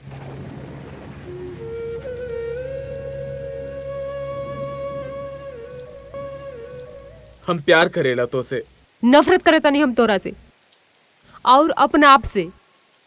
नफरत हो गई बा हमके अपन बदन से। अब बर्दाश्त नहीं होत उ लड़की के साथ जो राउर खेलने बाड़ा, और वही यहाँ से रो अब हमके छुआता रहा। छी, घिन हो गई बा हमके अपने आप से। प्लीज जाई या हमके जाए दी। बस इनफ। अब बर्दाश्त नहीं के हुआ था हमसे। हम रेपिस्ट है ना? हम तो के दिखावत हैं कि रेपिस्ट कैसन हुआ था। कैसन हुआ था रेपिस्ट। देखे के चाहता हूं। इरोवा का करता नीराज? देखे के चाहता हूं रेपिस्ट कैसन हुआ था। इरोवा की का हो गई? संभालो अपने आप के। दिखाई कैसन होला रेपिस्ट। राज ऐसन हुआ था रेपिस्ट। ई का करता रहा? ऐसन होला रेपिस्ट। ना राज, ऐसन होला रेपिस्ट। का करता राज? पापा जी ना।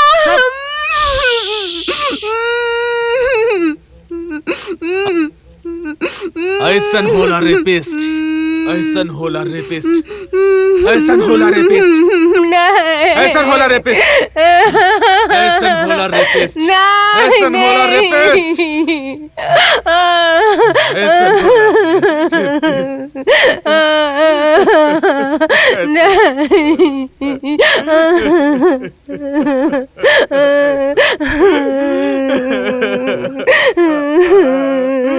ऐसा होला रेपिस्ट।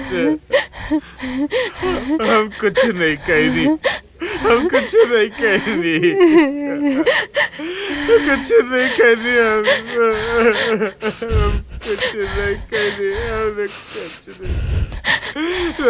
कुछ नहीं। हम रेपिस्ट नहीं किए।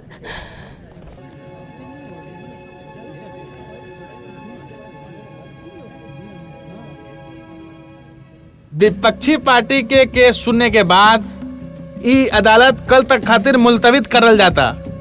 कल तक राज मल्होत्रा के एंटीसिपेटरी बेल चालू रही और बचाव पक्ष कल अपन पक्ष पेश कर सकता। अब कोर्ट बंद करल जाता।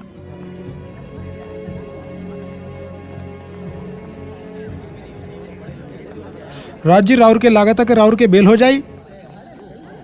नो कमेंट्स। प्लीज कुछ था बोला राज साहब। रउआ सबके तो हमार हिम्मत के दाद देवे के चाही कि हम फिल्म इंडस्ट्री के ऊ चेहरा के बेनकाब कहनी जेकर हिम्मत आज तक केहू ना कैलस। बड़ा बड़ा हीरोइन भी एगो समय पे कॉम्प्रोमाइज कर लेवेली। राउर केहू के नाम बतावे के चाहब? नाम चलो कोनो एगो के तो बताई। ई इंडस्ट्री में न जाने कितना ऐसा लड़की बाड़ी जो अपन करियर खातिर डायरेक्टर प्रोड्यूसर के बिस्तर गरम करेली। रुका मधु, अब चला यहाँ से। का पूछत रहनी रउआ? यही कि वो कौन कौन एक्ट्रेस बाड़ी जोन फिल्म में काम पावे खातिर कंप्रोमाइज कैले बाड़ी। हेलो जी। रउआ बहुत बहुत मुबारक। तू छा गेलू।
इला बेटा,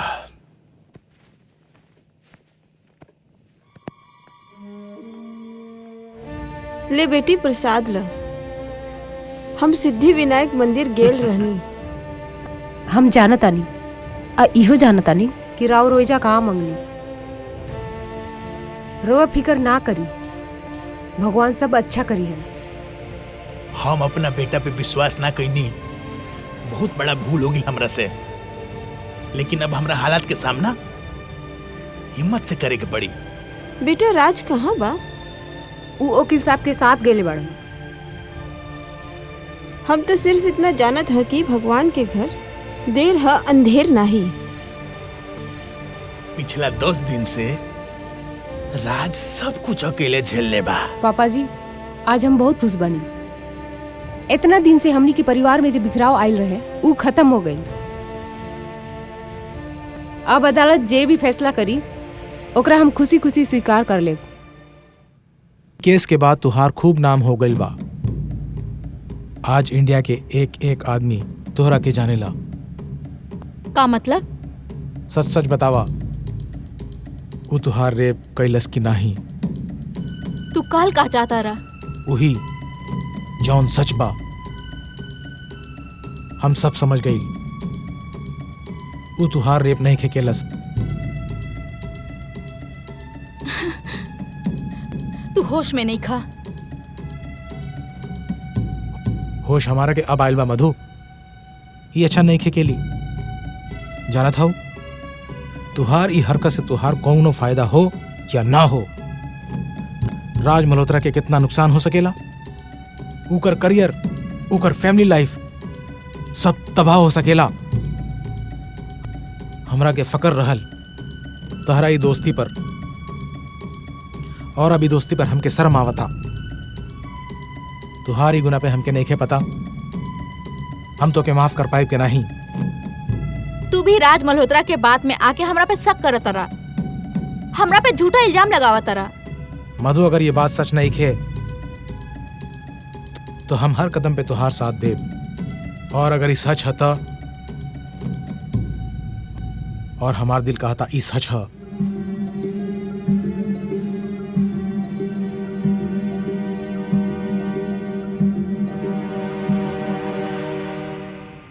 मिस्टर राज, रहुआ हार मत मानिए, हम बानी सब कुछ। राज साहब एक मिनट देखिए प्लीज। देखिए, हमें कुछ सवाल पूछने की इजाजत दी। बाद में बात कर पाएंगे। देखिए, मीडिया ही आपके मीडिया के सवाल के जवाब देवे चाहिए प्लीज। हमके हमार पति पे पूरा भरोसा बा, यह खातिर हम साथ देता नहीं। लेकिन तू एक औरत होके अपना इज्जत, अपना आबरू के ई तरह के हथियार बना के ई गंदा खेल खेले तारू। कबू बैठ के सोचिया ई सब करके तोरा के कहाँ हासिल हुई? ये सच्चा बा और के झूठा बस कुछ घंटा के बाद पा।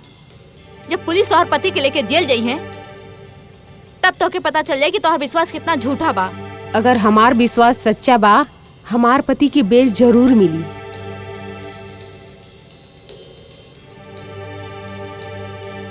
Madhu ji please cool down. वैसन भी मीडिया राउर के पीछे पड़ल बा। हियर ऑनर, सरकारी वकील जौन इल्जाम हमरा क्लाइंट मिस्टर राज मल्होत्रा पे लगौले बाड़न वो सरासर झूठ बा, बेबुनियाद और एक सोचल समझल साजिश के तहत लगावल गई बा। सरकारी वकील जौन कहानी कोर्ट में सुनौले बाड़न ओकर हकीकत से कोनो वास्ता नहीं खे। बात कुछ और बा जौन अदालत के सामने अभी तक रखले नहीं खे गई। Here honour, miss Madhubala Verma heroine बने खातिर सुनहरा सपना लेके मुंबई आते गई नी, लेकिन यहाँ जब उनकर सामना हकीकत से भइल उनकर होश उड़ गई। रोज रोज प्रोड्यूसर डायरेक्टर के ऑफिस के चक्कर लगा लगा के वो हार गई नी। तब उनकर दिमाग में एक साजिश जन्म ले लेस और मिस्टर राज मल्होत्रा के आत्महत्या के बात कह के अपने घर आवे के मजबूर कैली। और जब मिस्टर मल्होत्रा उनकर घर पहुंचलन तब मिस मधु अपना तय सीधा प्लान के मुताबिक पहले तो मिस्टर राज मल्होत्रा पर तयापन रूप और जोबन के रंगीन जाल फेंके की कोशिश कैलिन। और जब उनके कामयाबी ना मिलल तब वो मिस्टर मल्होत्रा पर बलात्कार और जान से मार देवे के धमकी देवे के ये इल्जाम लगा देली। I object me Lord. ई सरासर झूठ बा। मिस मधुबाला वर्मा राज मल्होत्रा पे झूठा इल्जाम काहे लगाई हैं और आखिर फायदा का होई ओके? योर ऑनर, हमार फासिल दोस्त के कहब बा कि मिस मधु के मिस्टर राज मल्होत्रा पे इल्जाम लगा के का फायदा। हम अदालत के ई बतावे के चाहब कि ये फायदा ही ये फसाद के जड़ बा। मिस मधु अच्छी तरह जाने ली कि नेशनल अवार्ड विनर एक नामचीन डायरेक्टर के साथ जब उनकर नाम उछली तो उनकरा के मीडिया के पूरा सपोर्ट मिली और जोन मिलल भी। और जाहिर बा जौन लड़की गुमनामी के अंधेरे में भटक रहल बाड़ी अचानक रातों रात हाईलाइट हो गई नी। योर ऑनर, आज पूरा देश मिस मधु के बाय नेम बाय फेस अच्छी तरह से पहचाने ला। मिलॉर्ड, भरल अदालत में यहाँ एगो लड़की के मासूमियत और ओकर डिग्निटी के चोट पहुँचावे के कोशिश कइल जाता। बेहतर हुई डिफेंस अपन बात Thank you, के Your Honor. डिग्निटी से पेश करे। योर ऑनर, ई केस के सिर्फ एक लड़की के डिग्निटी के साथ जोड़ के दिखावे की कोशिश कइल जा रहल बा, जबकि ये मामला एक इज्जतदार और नामचीन शख्स के जिंदगी और करियर से भी जुड़ल बा। मिस्टर राज मल्होत्रा जौन अपना छोट करियर में कई बड़ उपलब्धि हासिल कैले बड़। वो ई देश के बड़ से बड़ अभिनेत्री के साथ काम कैले बड़न, लेकिन केहू के भी उनकरा से कोनो शिकायत ना भइल। सरकारी वकील के कहब बा कि मिस्टर राज मल्होत्रा मिस मधु के घर गईलन। तो अदालत के हम ई बतावे के चाहब your honour, miss Madhu mister Raj के खुद अपना घर के पता देले रहली। मिस मधु के कहब बा कि वही दिन मिस्टर राज उनकरा ही घर पे उनका रेप कैले रहलन। तो मिस मधु ई बात के खबर पुलिस के तुरंत काहे न देनी। इतना ही नहीं योर ऑनर, मिस मधु के इहो कहना बा कि मिस्टर राज मल्होत्रा उनकरा साथ 21 बार बलात्कार कैले बा। का ऐसन हो सकेला? यस मिलॉर्ड, इस सब फिल्मों में काम देवे बाद में शादी और जान से मार देवे के धमकी के नाम पर कइल गइल बा। ऐसन कुछ भइले नहीं खे, लेकिन फिर भी एकरा के थोड़ी देर खातिर सच मान लियल जाए तो हम ही जाने के चाहब मिस मधु तो ऐसन आदमी के साथ शादी करे के कैसे तैयार हो गई नी जो उनकर शोषण करत रहा, उनके धमकी देत रहा। इसलिए ये बात साफ बा कि मिस्टर राज मल्होत्रा मिस मधु के साथ कोनो शारीरिक संबंध ना कैले बाड़न, बल्कि मिस मधु ही ऐसे हालात पैदा कैनी और सबूत जुटौनी और अपना फायदा खातिर हमार क्लाइंट मिस्टर राज मल्होत्रा पे झूठा इल्जाम लगा देली।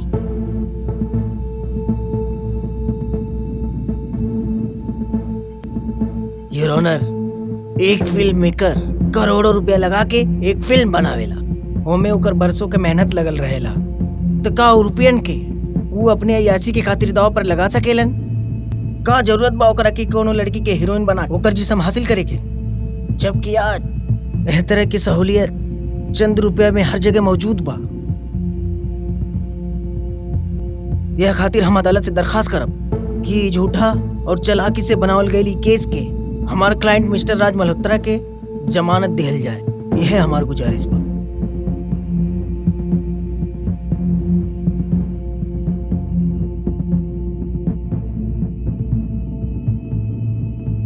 तमाम दलील के सुने के बाद अदालत ई नतीजा पे पहुंचल बा कि मुलजिम राज मल्होत्रा के 20,000 रुपया पर्सनल बॉन्ड जमा करला के बाद जमानत दियल जाता। लेकिन मिस्टर राज मल्होत्रा अदालत के परमिशन के बिना इस शहर के बाहर हमरा के फकर रहा तहरा ई दोस्ती पर और अभी दोस्ती पर हमके शर्म आवता। आज तो लगा था हमारा वजूद ही खत्म हो गए। का हम उहे मधुबानी जोनी शहर में आवे से पहले रहनी? ना, हमू नहीं की। कहाँ भी आओ मधु, कहाँ भी आओ मधु। हमें गलत रहनी, हमें ही सबके धोखा देनी।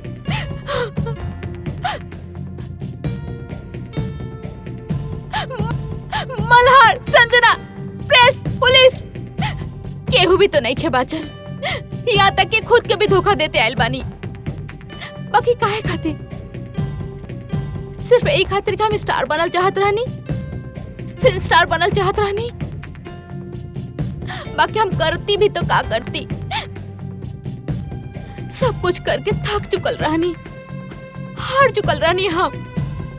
कुछ समझ में ना आवत रहल कि हम का करी का ना करी। और यह फ्रस्ट्रेशन में हम पहुंच गए कालरा के पास। हमरा और सब शर्त माने खातिर तैयार बानी। हम खाली स्टार बनल चाहतनी, बहुत बड़ा स्टार। काहे ना ये एग्रीमेंट साइन करी, सिंपल।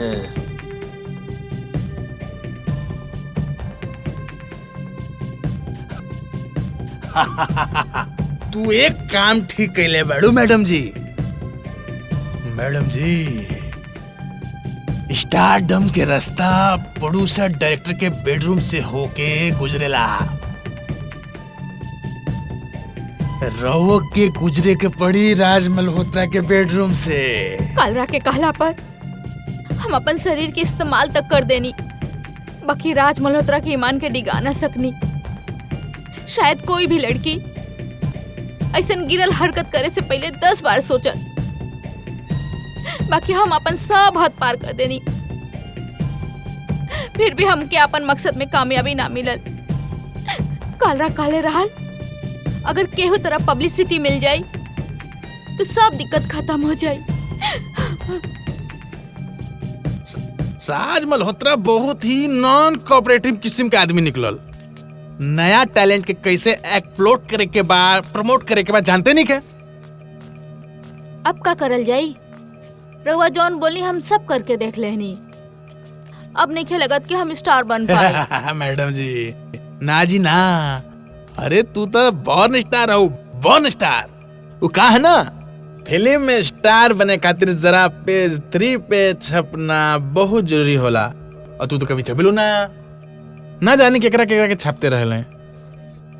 अब जरा कालरा के कुछ ऐसा सेंसेशनल सोचे के पड़ी कि पेज 3 तक का अखबार के हर पन्ना पर सिर्फ तहार तस्वीर हो। लगा देनी एगो बेगुनाह इंसान पे इल्जाम, पालेनी पब्लिसिटी। बाकी आज हमके लगा था कि हमरा से बहुत बड़ी गलती हो गई। हमरा के माफ कर दी जज साहब, हमरा के माफ कर दी।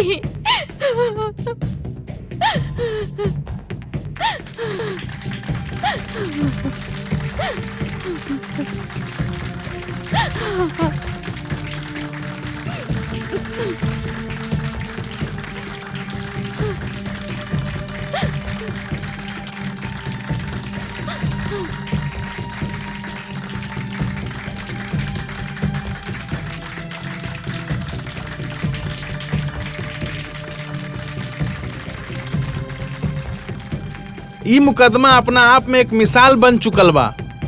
काहे कि मुकदमा दायर करे वाली केस वापस लेके अपन गलती स्वीकार कर ले बिया। हो सकेला ई केस सालों तक चलित और तब तक समाज राज मल्होत्रा के दोषी समझित। काहे कि जमानत मिले से कोई बेगुनाह साबित ना हो सकेला, बल्कि समाज होके तब तक गुनहगार मानेला जब तक अदालत ओकरा फैसला ना सुना दी।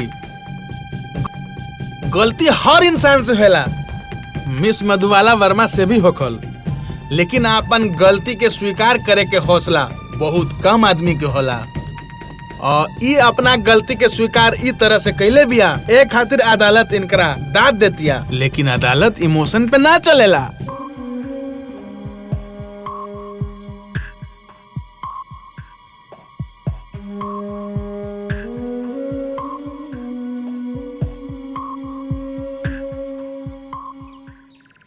सर आज रउआ कैसन महसूस कराता नहीं?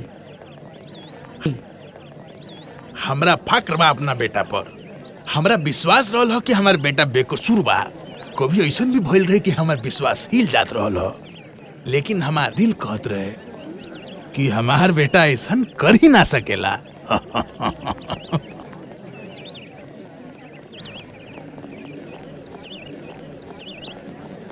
हम राउर के साथ बहुत बड़ी जास्ती कैली, माफ करी। ना ऑफिसर, ये तो राउर की ड्यूटी बा। Thanks a lot. थैंक्स। राज साहब एक मिनट, जब मधुबाला अपन गलती मान लेनी तो का कोर्ट में राउर ओके ऊपर मानहानि के दावा करबे? ना, हम एगो फिल्म मेकर बानी, अच्छा फिल्म बनावे के चाह। लेकिन फिर भी कुछ तो करबे राउर के पास यूं ही छोड़ दे। संजना जी, जिस तरह राउर मधुबाला वर्मा का साथ देलू, जबकि राउर के पता बाबू गलत रहल, ऐसा लगता राउर के। देखी कबो कबो हमरे काम में ऐसा हालात आ जाला जहाँ पे हमके सही या गलत सोचे और समझे के वक्त नहीं मिलत, बस सिर्फ एक्शन लेवे के होत बा। ई हालात में भी ऐसा कुछ भइल हा। हाँ, बाद में हालात कुछ और हो जाला, जैसे ई केस में भइल। और हम जानत आनी कि हमरा से गलती भइल बा, लेकिन एकर ई मतलब त नाही कि हम दूसर के मदद करल छोड़ देही। हम कोशिश करब कि ई गलती दोबारा ना होए के चाहिए।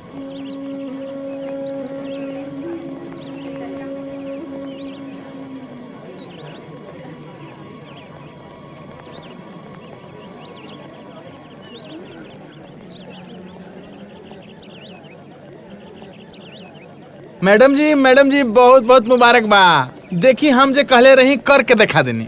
3 प्रोड्यूसर के साइनिंग लेके आवत नहीं और कल 2 के साथ और मीटिंग फिक्स बा। अब तारा कोई ना रोक सकेला, अब तारा स्टार बने से कोई ना रोक सकेला मैडम जी। चल जो यहाँ से। एक मिनट, दोबारा हमरे फिल्म इंडस्ट्री के बदनाम करे की कोशिश ना करी है।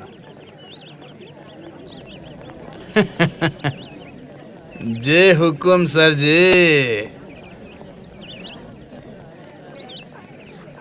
अब हमके फिल्म में काम करे के कोनो तमन्ना नहीं खे। अगर हमरा में टैलेंट होखत तो शायद पहले ही हमके काम मिल जाइत। शायद हमार जगह यहाँ नहीं खे, कहीं और बा। मल्हार, हमरा से शादी करबा?